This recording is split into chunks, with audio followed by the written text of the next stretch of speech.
Welcome back. You're still watching First Trades, and let's now talk about the quarterly numbers of Zaggle Prepaid. On a year-on-year basis, the quarterly numbers were quite positive, where the profit did see an upsurge of around 31%, and also the revenues were moving towards upside, but on a quarter-on-quarter basis, there were concerns. Let's take a look at what the management thinks about the numbers, the quarterly earnings, as well as the forward-looking approach and business outlook for the company.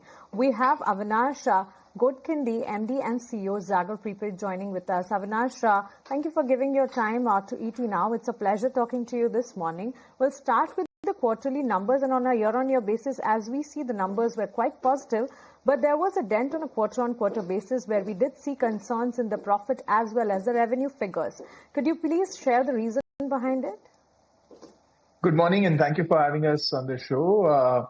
As you've clarified in our investor deck consistently throughout the years and spoken about this, the Zaggle business has very strong seasonality, and about 55 to 60% of our revenues and profits come in the second half. So Q1 is normally the weakest quarter in terms of revenue and profits, and that's what we are seeing. That's the nature of the business. And we measure the business performance on a YoY basis, as do our investors. And if you look at it from that perspective, we are right on track as per our guidance, where we had spoken of 35 to 40% growth overall for the year at adjusted EBITDA levels of about 10 to 11%. And if you look at the PAT, actually, it's grown almost 55%, and revenues have grown 32%. Right, Avinash. Hi, morning. This is Nehi also joining in. Just as you were highlighting those numbers, 35 to 40% growth and EBITDA margins in that 10 to 11% range, help us understand what could be the key growth levers or the thrust that could come in that could take you to through these levels and where you could sustain going ahead. Hi, Sneha. Yes, actually, if you look at the operating leverage in a SaaS fintech business, it's very high, and Zaggle is no exception. So we have started to see operating leverage kick in a big way. We have started to see growth across, both buyer partners as well as our corporate customers. Not just the number of customers, but number of users. We're now more than 3,500 corporate customers, almost 3.4 million users.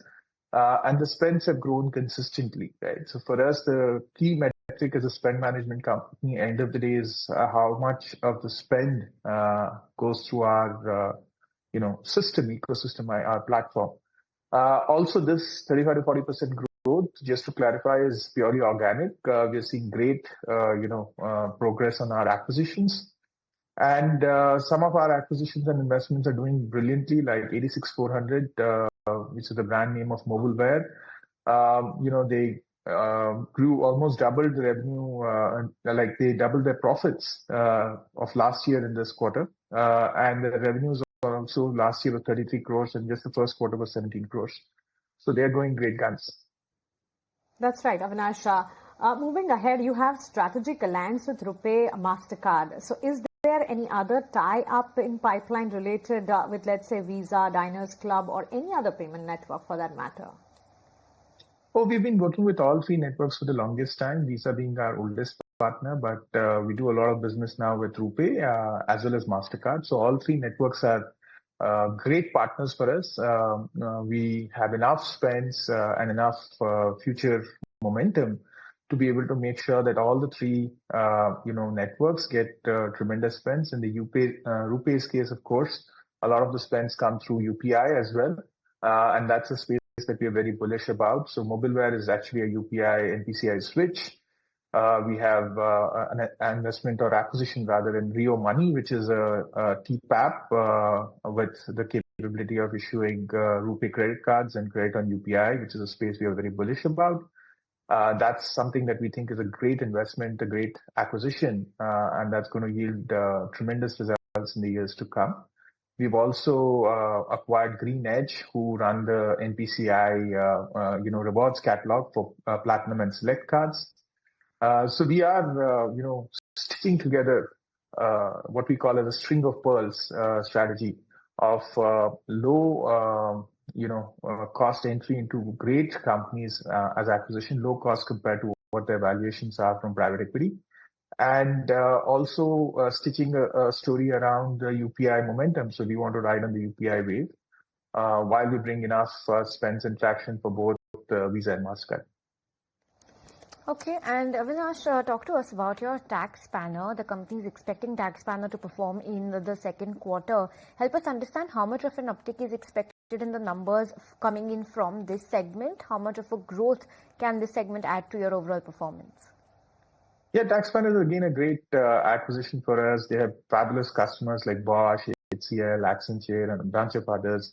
So it's a B2B2C strategy where we partner with corporates and we tap into their employee base, extremely high quality employee base, and as the tax filing season has moved this year to Q2, we see tremendous growth prospects for tax spanner as well in this quarter and coming quarters.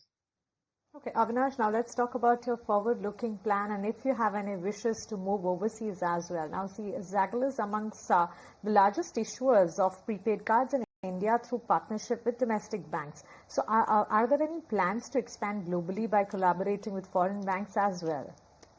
Oh, absolutely. So we are very bullish about prospects in markets like the Middle East, the US, and even Southeast Asia.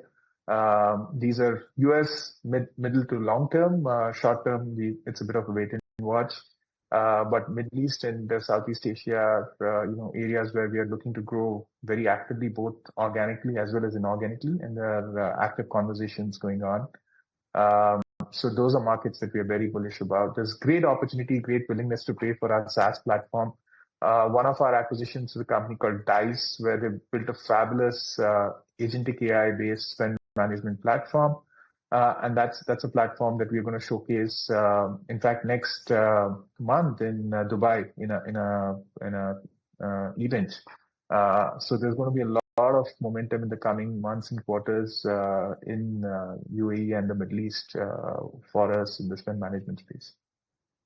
Okay, so Avinash, sounding optimistic for the quarters to come, and we wish you good luck for the same. Thanks so much for your time today. Thank you, and thank you for having me. Thanks a lot. Let's move away from that, and